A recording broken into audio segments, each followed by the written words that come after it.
যাকে নিয়ে তুমি এতটা চিন্তায় আছো তার সাথে ডাইরেক্টলি গিয়ে কথা বলো, শান্তভাবে বুঝিয়ে দাও যে তুমি তার জন্য কতটা কনসার্ন।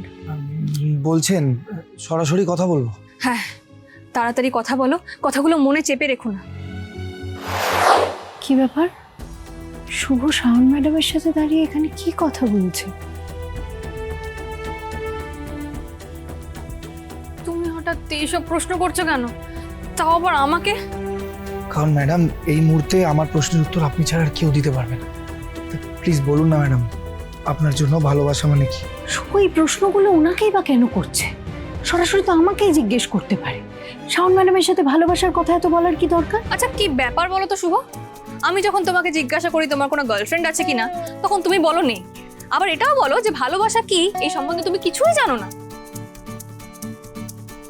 তাহলে আজকে হঠাৎ ভালোবাসা সম্পর্কে এত জানার কৌতূহল কেন? হ্যাঁ, তার মানে তুমি কারোর একটা প্রেমে হাবুডুবু খাচ্ছ, তাই তো? শুভ হয়তো নিজে মুখে আমার নামটা নিচ্ছে না, কিন্তু শাওন ম্যাডামকে হিন্ট দিচ্ছে।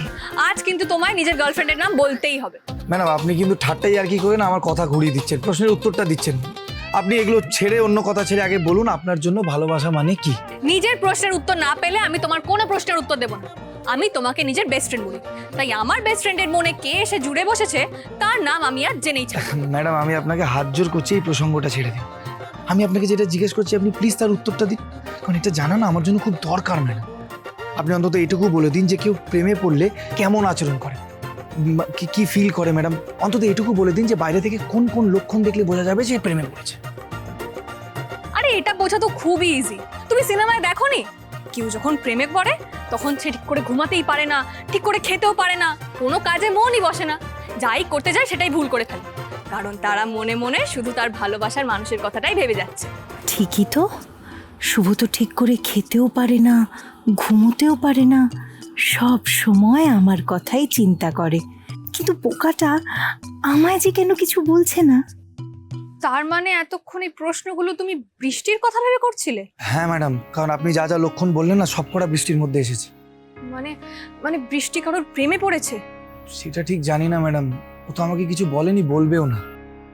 তবে আমার শুধু এটুকুই চিন্তা যে ওইসব প্রেম ভালোবাসার চক্করে পড়ে নিজের পড়াশোনা ভবিষ্যৎ ভাসিয়ে না। আসলে ওকে নিয়ে তো আমার খুব স্বপ্ন আছে, তাই ওকে কিভাবে সামলাবো কি বলবো কিছুই বুঝতে পারছি না। ম্যাডাম আপনি প্লিজ আমাকে একটা উপায় বলে দিন। আমার মনে হয় যে এই ভালোবাসা নিয়ে আমার সঙ্গে কথা না বলে যাকে নিয়ে তুমি এতটা চিন্তায় আছো তার সাথে ডাইরেক্টলি গিয়ে কথা বলো, শান্তভাবে বুঝিয়ে দাও যে তুমি তার জন্য কতটা কনসার্ন, কত চিন্তা করো তাকে নিয়ে। বলছেন সরাসরি কথা বলবো? হ্যাঁ, তাড়াতাড়ি কথা বলো, কথাগুলো মনে চেপে রেখো না।